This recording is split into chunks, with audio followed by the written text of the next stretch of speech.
আপনি জেনে অবাক হবেন, যেখানে আমাদের মতো মধ্যম আয়ের একটি দেশে দুবেলা দুমুঠো খাবার জোগাতেই হিমশিম খেতে হয়, সেখানে পৃথিবীর অপর প্রান্তের এক দেশে এমন এক ধরনের মধু পাওয়া যায়, যে মধু প্রথমবার সংগ্রহ করার পর এর প্রথম কেজি প্রায় 6 লক্ষ টাকা নিলামে বিক্রি হয়েছিল। কি অবাক লাগছে? আপনাদের সাথে নিয়ে এইরকম অজানা তথ্য জানার আগ্রহ নিয়ে শুরু করছি অজানা বিশ্বের আজকের পর্ব।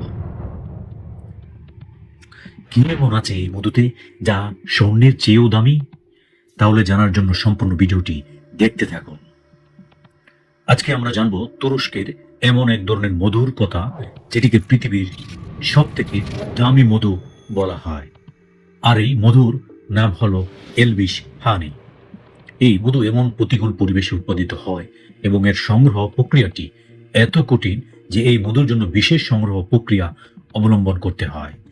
কারণ অন্যান্য মধুর মতো এই মধু চাষ করা যায় না, সম্পূর্ণ প্রাকৃতিক উপায়ে এটি উৎপাদিত হয় এবং অনেক সাবধানতার সাথে মধু সংগ্রহ করতে হয়।